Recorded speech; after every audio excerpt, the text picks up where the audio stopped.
badly. So what do we do? And again, as I said, we are fortunate. We have two very comprehensive documents which looks at physical as well. And I'm happy that, within the NDRMF, priority interventions, early warning is very much part of it. So, sir, if you want to enhance anything, Dr. Shabazz, what has been the cost? And he said, as far as Japanese contribution is concerned, it's about 7 million. I can grant you $7 million today if you want to do anything for enhancement of early warning, right? Have the ownership of all the provincial governments. It has the approval of the, what is that committee called? The Council of Common Interest. So no province can say, no, we don't want this, we want this. It is like an approved document, which gives us a very clear understanding of what we have to do. So please, if we can link up with this early warning systems that we have, and what kind of threat it generates, and what responses we have to build in to create resilience in the country, probably these two documents will be helpful. And here is a fund which is willing to fund all these projects. We have already, as you know, we are fully functional now, and we have already gone through a process of accreditation. We have got the first cycle of projects approved as well, and hopefully very soon we will sign it with some of the implementing partners. So there is a system. Now the second thing that I wish to highlight is the second component that National Disaster Risk Management Fund is looking at, and that's called the DRF, the Disaster Risk Financing. Because no amount of risk reduction effort that you put in structurally will reduce the entire risk. There will be a residual risk which will always remain. So what do you do with the residual risk? The best answer to my mind is to transfer that risk, whether it is through an insurance or a reinsurance instrument, whether it is a contingent financing instrument, whether it is a risk pooling instrument, but there are instruments which are available to transfer the risk. Now, when you are looking at transferring the risk, people will ask us, what is your, how do you really come up with this, with the kind of understanding that what is the residual risk that needs to be transferred. And for that, we at NDRMF are undertaking a project called National Catastrophe Modeling. And we are looking at 4 kinds of disasters. One is flood, second is earthquake, third is cyclone, and fourth is, I think, drought. Kamal, am I right? So these are the 4 potential disasters that we are going to risk model. Now, I'm surprised that as far as the flood part is concerned, it's already done. So why do I need to spend money on flood forecasting? Because that model is already available. So the point that I'm making is that probably we need to work more closely amongst the institutions so that we don't waste the resources and the money that we already have. So if we have, out of the 4, 1 is already available, we can work on the other 3. In addition to that, we are working on the, the multi-hazard vulnerability and risk assessment for 50 districts, or the most 50 vulnerable districts in Pakistan, in collaboration with NDMA, and we have already, I think, sanctioned money for 15 districts. So I think, whereas there is a lot of collaboration that I see amongst the institutions, still there is room for improvement. So I think I'll call upon all the people sitting here to look at NDRMF and see where we can help you enhance your capacities and make this country a resilient country. My own idea is, and if you look at the theme is managing water economies, and looking at Pakistan, I think this is probably the most critical thing. Pakistan is a country, which is where our economy is agricultural based, and water becomes the most critical part of that framework. So if we can, I'm just even thinking that so much of flood water goes down the Arabian Sea, and I hope that the government's effort to build dams wherein we can store this water for the right time to be distributed, probably will put the whole, these isolated things together into one comprehensive, structured, integrated package, wherein we have the early warning systems, where we have activities on risk reduction, where we have developed a national catastrophe model, where we have instruments for transferring the residual risk, and where we can save this precious water for the country's economy. So with those thoughts, I think I'll close. I wish the very best to the organizers of this event, a very fruitful in hours ahead and the rest of the day, and wish to thank again all the part here for their thoughtfulness and for their very, very valid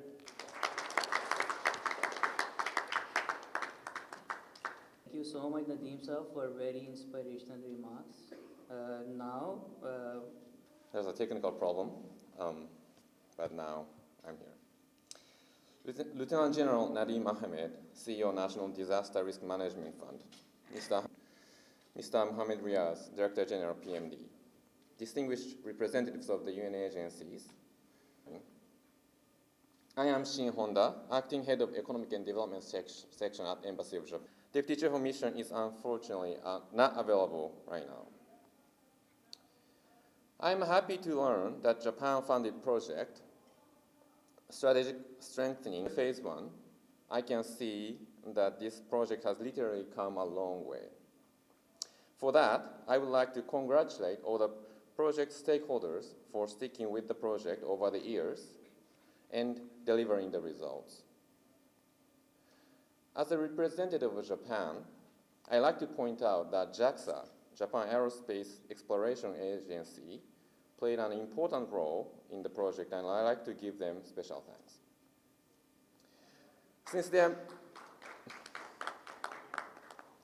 Since there are many speakers in this morning's program, I'm not going to repeat what's been said, and I will only limit my comments on the following 2 points.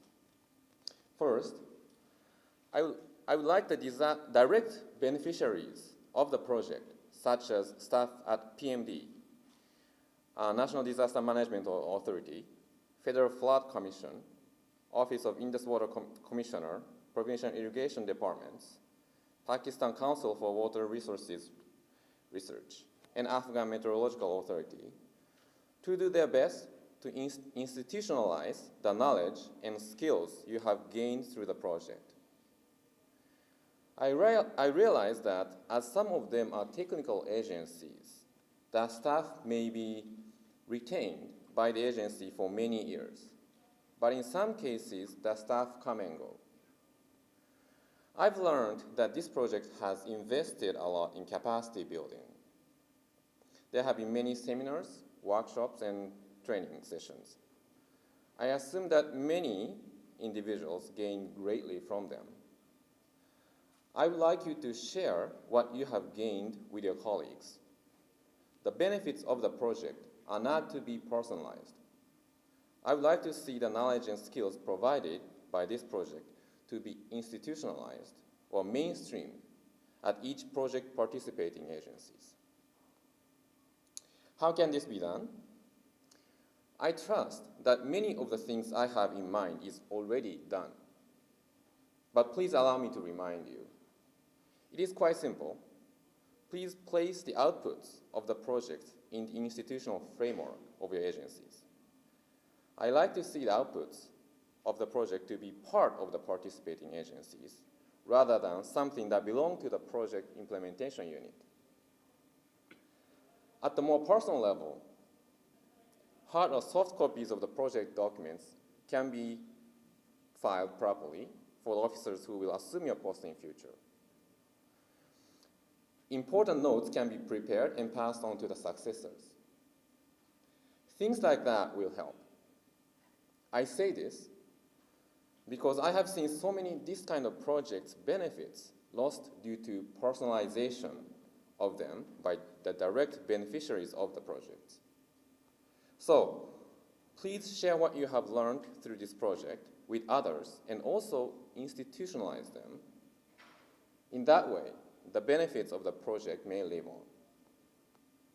Second, I hope that all the stakeholders will continue remembering that the true goal of the project is not necessarily bringing the project to a successful closing, but to make the whole flood warning system and process function in time of need and save lives. As it was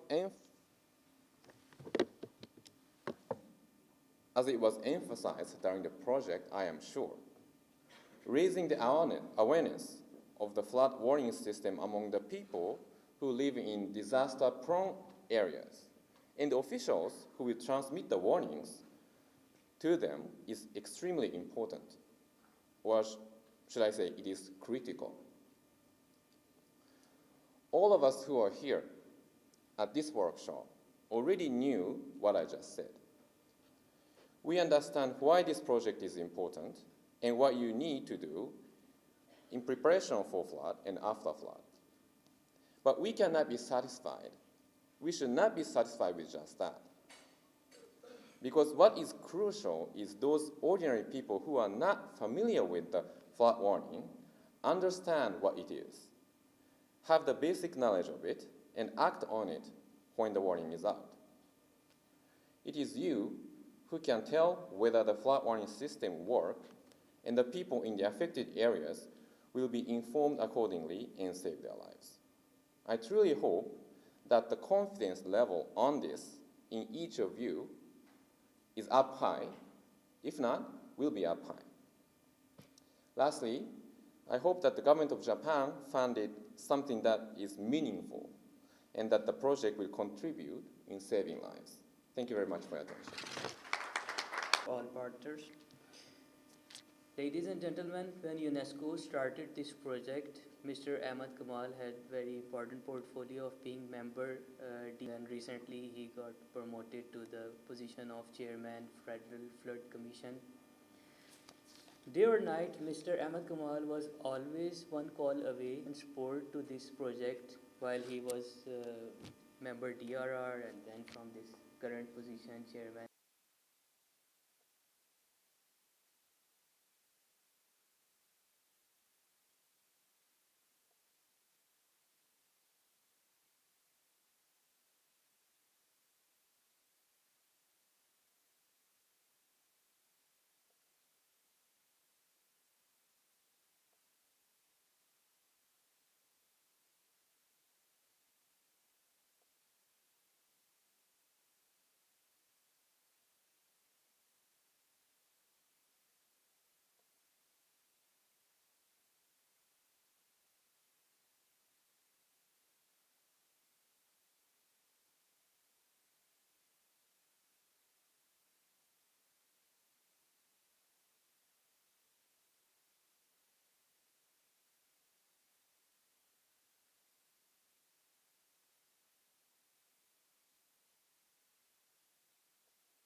Mahmood Jelani, he was one who has been very instrumental in putting the things together from JICA side.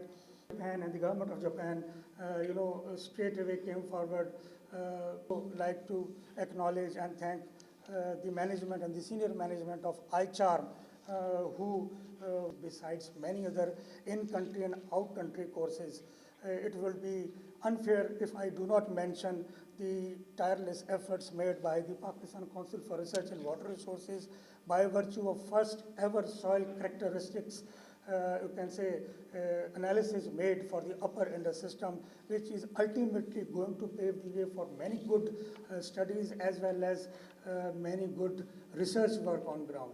I would also like to acknowledge the services or the inputs that we have received from National Disaster Management Authority, Federal Flood Commission, Ministry of Water Resources, apart from that the provincial irrigation departments, SPARCO. SPARCO is something one which in the first phase of the project were able to provide us the disaster watch model. By virtue of that, now we are able to see live the movement of the river system and whatever the situation on ground. I should also quote, I should also acknowledge the services of UNESCO local staff, in particular Mr. Junaid Naseem, Mr. Raza Shah, Dr. Asma Yunus, Mr. Adnan Ahmed, Mr. Junaid Siddiqui, Dr. Umair Rabbani. I think that Dr. Umair Rabbani is the one. He is a precious resource and asset for Pakistan in the future to come, because he is the one who has been instrumental in the development of this sort of a atlas that depicts the entire Indus River system. I should also quote and acknowledge the good efforts and the good, very sincere learning process undertaken by the youngsters of the Pakistan Met Department in the development of RRI model. In fact, sir, in the 2010 floods, after that, when this project was being conceived, we had a small meeting among ourselves, Dr. Shahbaz, myself, and the PMD people, and we arrived at that we should have a certain model which depict our ground realities. So what we did was that if there is a rainfall in KP, there is a runoff in Punjab, and there is an inundation in the province of Sindh, that just like the Tori one. So if that sort of a situation happens in the future, how well we can, by virtue of use of the models, can predict that. So later when this western river system was taken care of in the phase 2, we got integrated into the eastern river systems as well. So with regard to a remark that you had given in your speech regarding the issue of the transboundary, I think that is covered in that. But I think that if we got an funding, which you have already, offered, we are going to work more cohesively and more strongly on that very aspect. And lastly, the strength or the abilities of Afghanis with regard to their meteorological, you can say, capacities was very low up till 2013, 2014. And after that, they had good capabilities given. Pakistan Met Department, through their Meteorological Institute in Karachi as well as in Islamabad, they offered them good trainings. I should also say that we need to highlight this very good effort made by Pakistan Met Department along with rest of the stakeholders, with the kind cooperation of all those who are sitting here, the development of local development of automatic weather stations. I think that to my knowledge, one automatic weather stations cost $50,000. So in $50,000, they are now developing 10 automatic weather stations. So this is something we need to promote, and similar other tools and capacities we need to bring in. On this very forum, may I share with you all that during the course of last 1 year or so, some good progress in the area of hydrometeorological disaster management, flood management we have introduced through the Office of the Chief Engineer Advisor and Chairman Federal Flood Commission. Hawaii University is the best university with regard to the water resource management. They have offered establishment of an international joint smart water management research and training center in Pakistan. being the focal person from Pakistan, I myself have got three interactions made with them, and we have sent the concept clearance paper to the planning commission. So once it is through, we expect about $30 to $35 million research components in the field of water resource management through Hawaii University. So this is going to be a very good addition. Apart from that, with the support of JICA, we are planning, and inshallah it is going to be done, to set up river hydraulic modeling and GIS center within Federal Flood Commission, and we are going to inshallah link it with the rest of the one. Sir, I totally support your idea of the organizations coming closer together with much more interactive process. Inshallah, we are going to ensure that also. With these remarks, I would not like to take much more time, and would like to wish you all a very good future. And the one thing that we must keep in mind that with Pakistan we all are here, and this country has much more, so much things to give to us. By virtue of this country, we are here and talking on this issue. So let's join hand together for the good of this country. Thank you very much.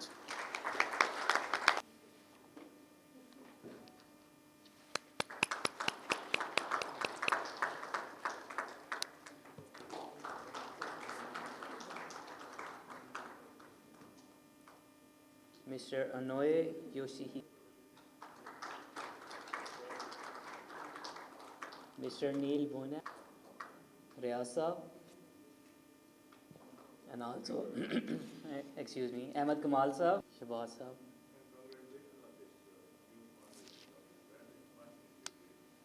Group photograph. Maybe we can have a group photograph here.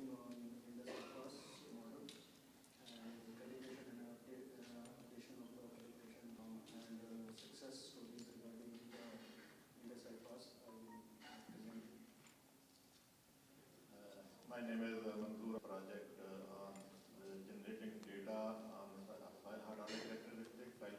May I also request that we need to have gender balance, which is very important.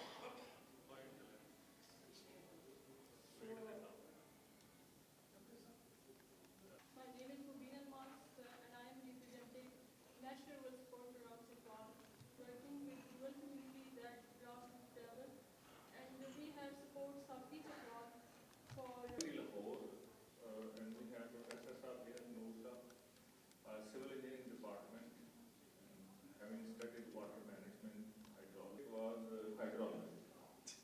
And hydrology was the subject when the teacher will come, we will खबरनामा होता है आजकल तो खबरें भी जो है वो main attraction है पाकिस्तान में. Hydrology is for Pakistan, which is the backbone of Pakistan. So when I graduated from UET in 1990, so many teachers that I taught the lab of Allah. So that's how it started. I just wanted to share ideas with you that this is a neglected subject, hydrology of Pakistan's water resources. And for that particular subject, there are so many things which need to be done for Pakistan. Riyasa is one of my inspirations, as he's a great person with as the Director General of Pakistan Meteorology Department. So in Pakistan Meteorology Department is a wonderful department. We get people from mathematics, from physics, all those are very important people, and you will listen from them, and engineering. And the work they do is very novel for Pakistan. How do we forecast कहाँ से weather system generate होंगे, कितनी वो rainfall होगी, कौन सी catchment पे होगी, किस वक्त होगी. अगर ये नॉलेज हमारे पास ना हो तो क्या होगा. वैसे एक कमरा है जिसके अंदर अंधेरा है और हमारी आंखों में पट्टियां बांध दी गई हैं और हम अंधों की तरह रास्ता तलाश कर रहे हैं. This is the knowledge which is vital for Pakistan if we have to make Pakistan a water secure country. So as I studied and as I learned, and I went through many organizations, including in Pakistan, in Australia, and other places, it became more and more clear to me we must strengthen our knowledge of water resources of Pakistan. Those are 10 में जब flood आए थे, they were the worst floods in the history of Pakistan. Ahmad Kumar साहब आपने भी उनका जिक्र किया. They were so severe The world was really shook. I was serving UNESCO at that time in Paris. Okay, I will speak English then. Please forgive my Punjabi and Urdu. Okay, it's all detail to a sub-meter pixel is possible from specialized agencies as well, including our friendly countries like China. So those kind of data is available. See, our major, the one interesting thing was, in the Indus River, especially in the upper confluence. So, since 2010, this has not stopped. Many floods have happened. It is a country of disasters, unfortunately. It is subjected to climate change, and it is subjected to climate change in a very adverse way. That what the models or tools we have before 2010 flood, 2010 flood, we have a number of models for forecasting the flood, but the model was a fuse model, but there are some discrepancies within the fuse model. For example, we have no melt component within the model, and at that time we have no capacity to use the gridded data as well as to generate the real-time inundation. Can you go to next? In a phase one, the Indus IFAS was calibrated and updated by. There is no Jhelum Chenab and Ravi Satluj rivers within the Indus IFAS. So at that time we have also centralized data sets installed by UNESCO, and two media center has been upgraded and built at FFD Lahore and Islamabad, and one GIS lab at Lahore. This is the achievement story by PMD in phase one.